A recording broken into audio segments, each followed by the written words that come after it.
Hey everyone, welcome back to another video. And in this video I am going to show you different types of table functions that are available in DAX, and more specifically the functions that actually return distinct values in a given filter context. So before starting to write the measure, let's just take a look at the data model that we are going to use. So in this model I have a classic snowflake schema wherein on the extreme left I have the sales table, which is my fact table, and then you can see that product subcategory and the category table are connected through the snowflake schema using one-to-many relationship. So what we are going to do is we are going to calculate the number of distinct product colors that are visible in the current filter context. So let's get started, and the first function that I am going to use is going to be distinct. So let's create new measure and I'm going to name it as hash rows distinct, and that would be basically a count rows over distinct products color. And let's close count rows.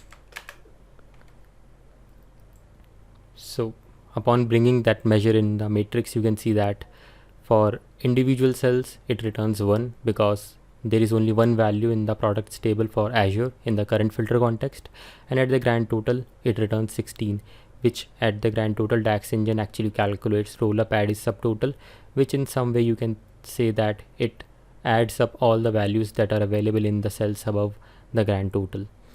So which is not entirely true because at the grand total the calculation needs to be done once again. So let's move on and let's take a look at another function, which is values. So let's create another measure, hash rows values, and that would be basically count rows over values products color. And let's close count rows. And if I drag this measure into the matrix, you can see that for each cell the result returned by distinct and values is exactly the same.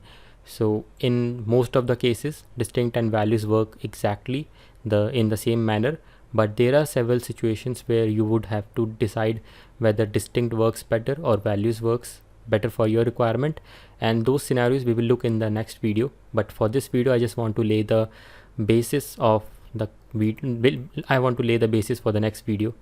So moving on, let's use another measure, and this time I'm going to see what the all function is going to return. So let's write all hash rows all, and that would be basically count rows over all products color.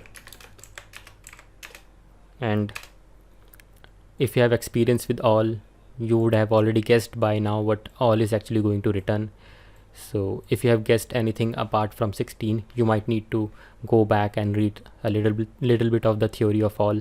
So all basically ignores any filter context that exists in the report, and it always returns all the values of the cell, of the column or the table that you have provided inside the all function. So all is not basically limited to just one single column. You can either write full table or separate columns as well. And let's take a look at different functions. So the next one I'm going to use is all no blank row. So I can write hash rows all no blank row, and in most cases all and all no blank row are going to return exactly the same result, but there are several scenarios where the difference is significant, and that difference is exactly like difference between distinct and values. And similarly, as I have already said, I will show you that difference in the next video, but in this video I just want to cover the basic stuff regarding these table functions. So you can see that all and all no blank row are returning the exact same result. So before moving ahead, I want to show you that there are two ways of writing the calculation involving all and all no blank row. So let's move on to the next page where I have the same kind of report, but let's first of all drag the measure which is hash rows all, and let's create a new measure which I'm going to write in a different way. So I can write count rows, or you can start with a different formulation. So I can write calculate table values of products color, and all I need to do is remove the filter context from the products color column. So let's close count rows, and if you want you can have the calculate as the top level function, and then you can have count rows and values inside the first argument of the calculate. So let's bring this measure into the matrix, and you can see that the result returned by both measure is exactly the same. But if you do not pay attention to the difference there is existing, the difference that exists between these two calculations, your end result could be incorrect. So for a moment let's remove the color column and bring the brand column. So before I bring the brand column, if you can guess what could happen if, so I want you to guess that whether the result would be same or would it be different. So once you have done, just resume the video. So if I click on brand, you can see that both measures are actually returning different values. So why is that? So the reason is that when you use all as a table function, it always ignores any filter context, any cross filters that comes from different columns, because in this case we are calculating the total values of the products color column, and the filter context is coming from the brands column. So the there is a cross filter from the brand column. So but all as a table function will always ignore those cross filters and will always return all the unique values in a table. But in the second measure that we have created, what we are doing is we are using all as a filter context modifier. We are using all as a calculate modifier. So there is a difference between using all as a table function and using all as a calculate modifier.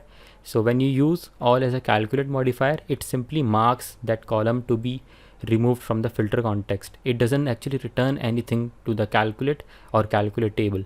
So in simple terms, here when I write all products color, it is not supplying 16 values to the calculate table. It is just simply equivalent to writing that please remove everything from the filter context that belongs to the product color.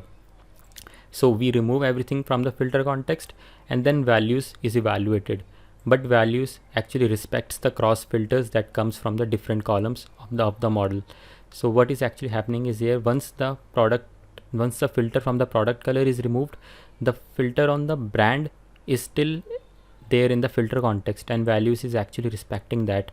That's why you see that there are different numbers for different cells in that matrix, because in the brand A datum there were only 10 colors that were sold, and in AdventureWorks there were only 7 colors that were sold.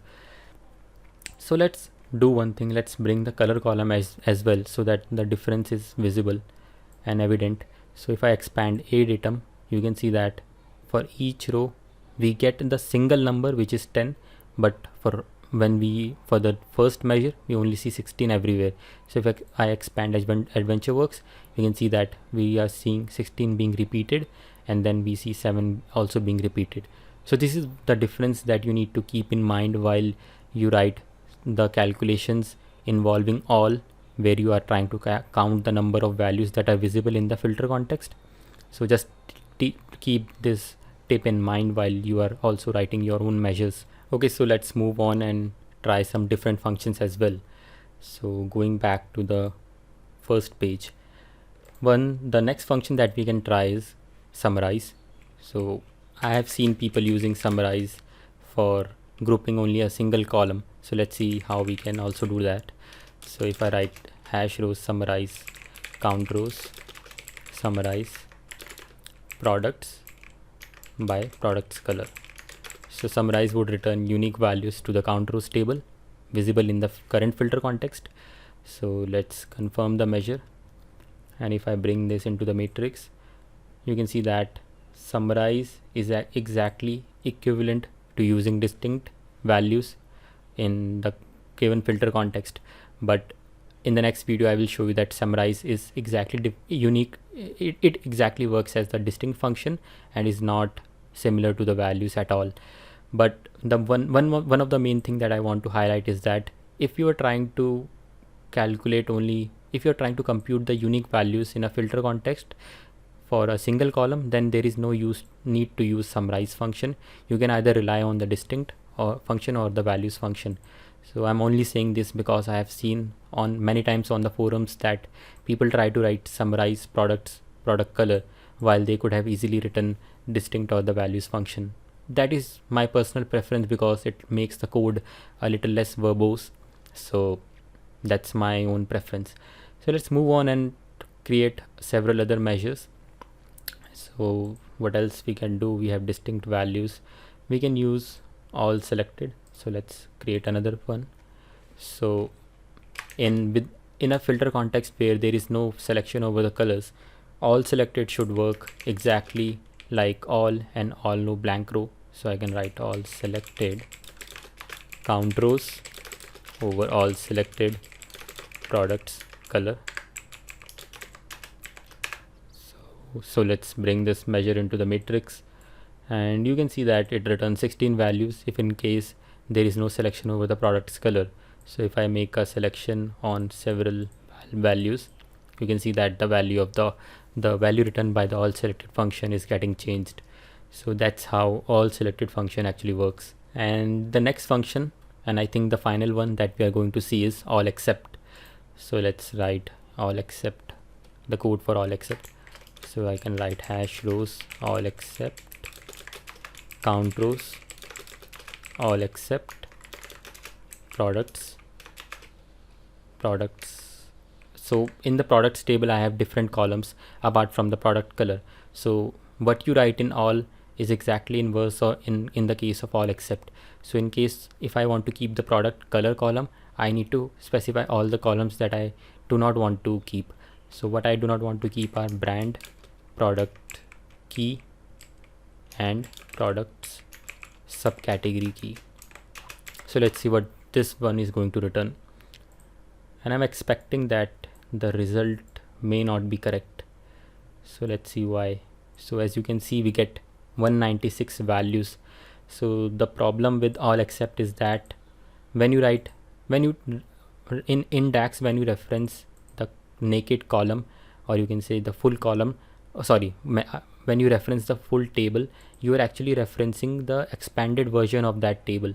So when you write products table, you actually mean that all the columns, all the tables that are related to the products table following a many to one relationship. So what are those tables in our model?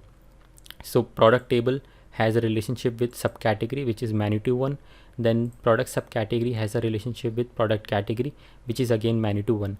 So if we go by the logic of expanded tables, you can think that the behind the scenes product table contains all the columns of subcategory and all the columns of the category table. So when we are actually removing brands, product key, and subcategory, we also need to make sure we remove product category table and the product subcategory table, and all except actually allows us to do that, so that we can remove all the tables from the expanded table products. So in the next argument I can write products subcategory and products category, and if I press enter, you can see that the result is correct. And let me just show you from where that 196 was coming from. So if I create a new calculated table, so let's zoom in a little bit. So I can write summarize product table by color, by the category by the subcategory from the product subcategory table, and the category from the category table. So if I press enter, you can see that there are 196 existing combination of product color, subcategory, and category. So these were the tables that were visible. So this was the table that was visible in the filter context, and that's why we were returning 196 in each cell of that report. But after thinking in terms of expanded table and removing all those tables that are part of that expanded table, we were able to reduce the granularity, and that's why we have now received the 16 number that we were expecting. So before wrapping up, let's take a look at two more functions that are not actually table functions, but they belong to the family of distinct function. So these are distinct count and distinct count no blank. So let's create these measures: hash rows distinct count products color. And if I bring that measure into the matrix, you can see that it returns the exact same value as distinct, values, and summarize. But you need to be aware of the fact that distinct count doesn't act as a table function, whereas when you use distinct, you can actually use it to retrieve distinct values from any column of any table. Or you can also use the full table inside the distinct function as well, but you cannot do that inside distinct count because it is a scalar function and distinct is a table function. So the next function that we need to write is hash rows of distinct count no blank. So I can supply distinct count no blank products color, and both distinct count and distinct count no blank are actually going to return the same value. So in most cases, if you have the proper data model, then most of the functions are actually going to return the same value. But if in case there is a blank row that is added by the DAX engine, the result would vary. And in the next video, we are going to see how that blank row can actually get added into the model and how the result of this matrix will actually change depending upon that blank row. So I will see you in the next video. Until then, have a great day.